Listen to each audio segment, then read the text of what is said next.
Welcome back, Algebra 1. We're in Lesson 71. We're going to talk about trinomials with common factors. So a couple lessons ago, we learned how to factor a trinomial. And what we did was we had a set of three terms, and we reduced them to a couple of binomials that we could distribute. Well, now we're going to get just a little bit more complicated. Now we're going to introduce some factors that have an additional common factor that you want to get rid of first. So let's start with 71.1. And we have x cubed plus 6x squared plus 5x. So I can see that the common factor between all three of these is going to be an x. So we take x out and reduce everything by x. We have x squared plus 6x plus 5 now becomes our trinomial. And x, if multiplied by each one of these, would give us this up here. Okay? So now that we've gotten that common factor of all the three terms out of the way, now we can just factor this trinomial. So we set it up again. We put the x in front, and then we set up our parentheses. We factor the x squared, and now we look at our third term. Positive 5 needs to equal a positive 6, right? So the factors of 5 are 5 and 1, negative 5 and negative 1. So this equals 6. This equals negative 6. We don't want this one. We want this one. So it's going to be a positive 5 and a positive 1. And we can check that using our stacking method. We'll say, first we have our x, then we have our 5, then we have an x on top of that. So our x term is x times 1 is x, or x times 2, x is x squared. And we have x times positive 1, that's positive 1x. Now we have 5 times x, and that's going to be 5x. And then we have 5 times 1, that's a positive 5. So now we combine everything.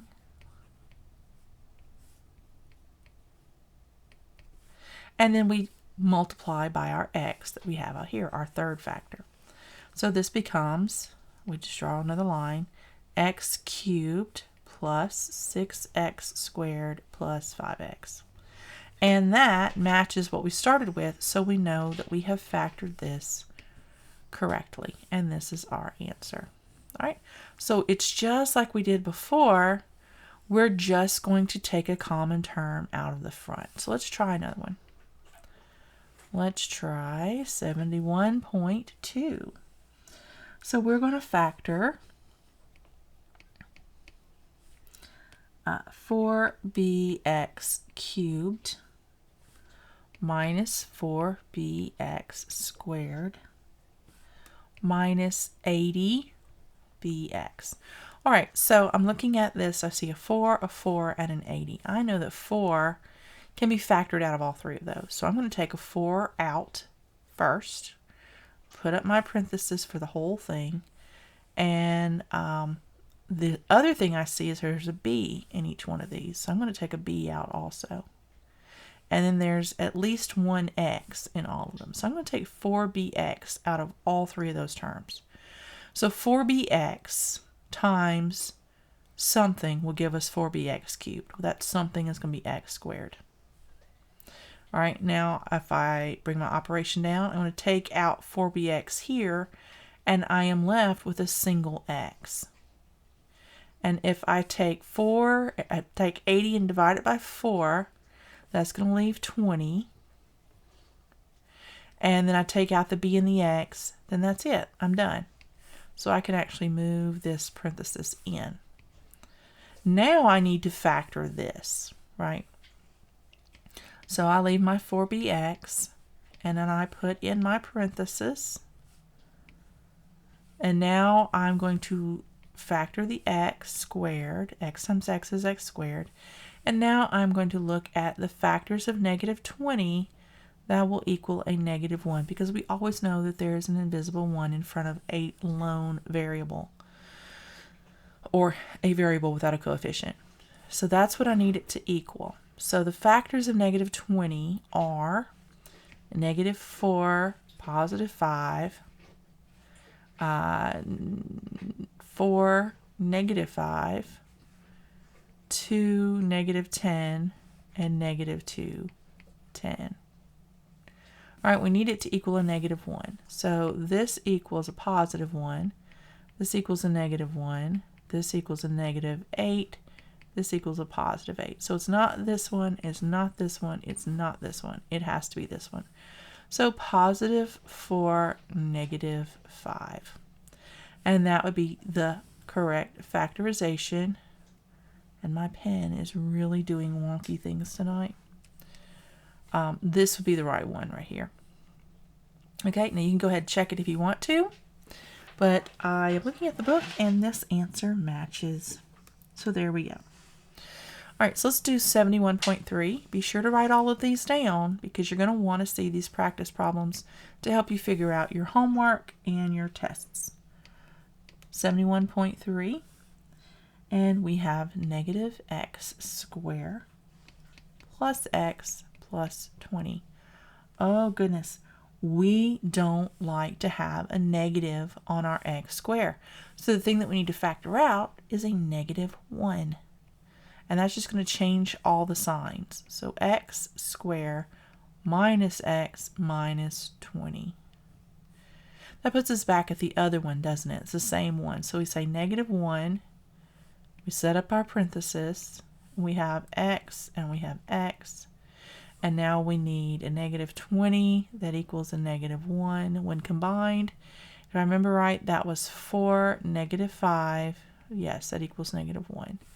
So positive 4, negative 5. And that gives us our factorization. Now when we write this in our final stage, we don't put the negative 1, we just put a negative sign. The 1 is always invisible unless you need it for a placeholder. Okay? All right, and that is the right answer to 71.3. We have one more, and I'm going to let you do it on your own.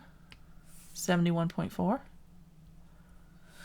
And it says negative 3x cubed minus 6x squared plus 72x. I want you to pause the video and solve the problem, and then press play and come back and see if you got the right answer.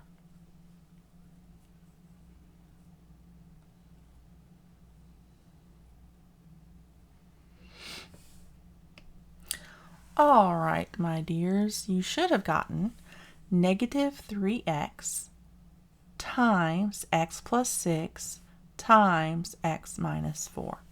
Or you could have reversed those two. So if you got that, or you got this,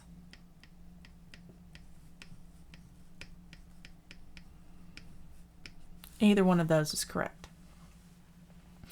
All right, so let's talk about subscripted variables. All right, be sure you get this down in your notes. I'm going to clear the page. All right, so subscripted variables are just, they're variables that give you more options. It's a way for you to be more descriptive in the way that you write a variable. So let's talk about money to start with.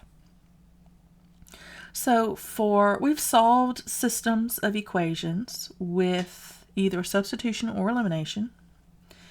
And in lesson 83, we'll look at word problems about coins, nickels, dimes, and quarters, and we'll use subscripted variables for nickels, dimes, and quarters, and we'll solve those equations by using either substitution or elimination. But right now, we're going to use elimination for 71.5.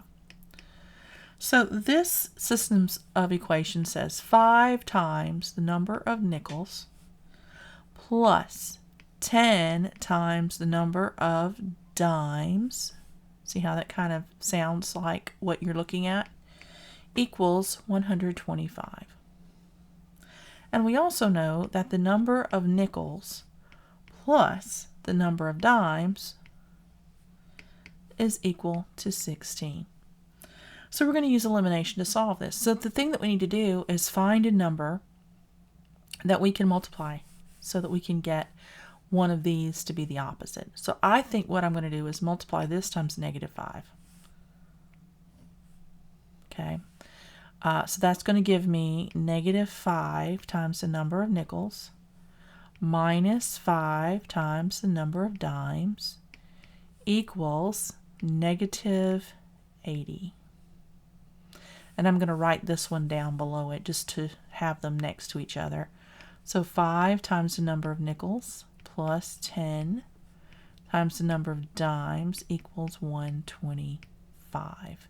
So these, let's draw our line, these cancel because this is a +5 and -5 or cancel each other out. This is going to be 5 times the number of dimes is equal to 45. So the number of dimes that we have is 9. We have 9 dimes. How about that? So now let's see if we can solve for the number of nickels.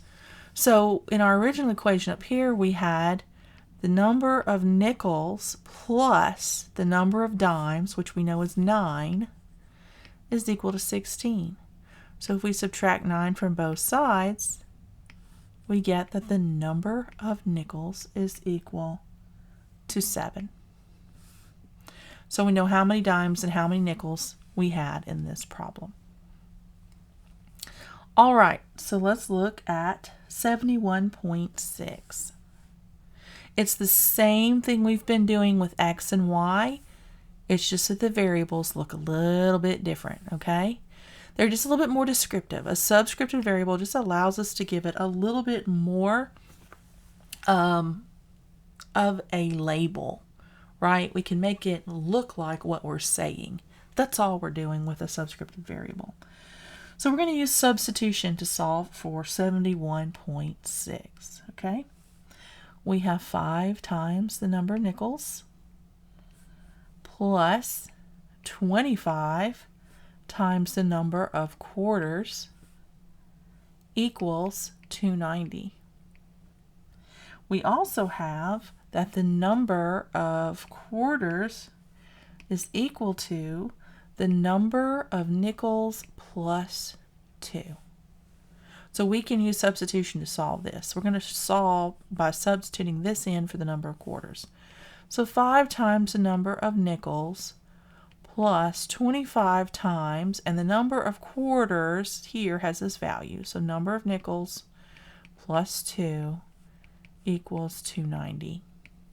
So let's find out how many the number of nickels. So 5 times the number of nickels plus 25 times the number of nickels plus 50, because 25 times 2 is 50, equals 290. So we're going to subtract 50 from both sides, and we're going to combine these together. So that's going to give us 30 times the number of nickels is equal to 240. So if I divide both of these by 30, 30 divided by 30 is 1 times the number of nickels. This is equal to 8, because 8 times 30 is 240. So the number of nickels is 8. So I just have to sub that in here. So the number of quarters that we have is the number of nickels, which is 8, plus 2 equals 10. So I have 10 quarters and 8 nickels, which should give me 290 cents. So let's see. 10 times quarters would be 250. And then 8 times 5 for nickels, that'd be 40 cents. So 290 cents, that's correct. Very good. All right.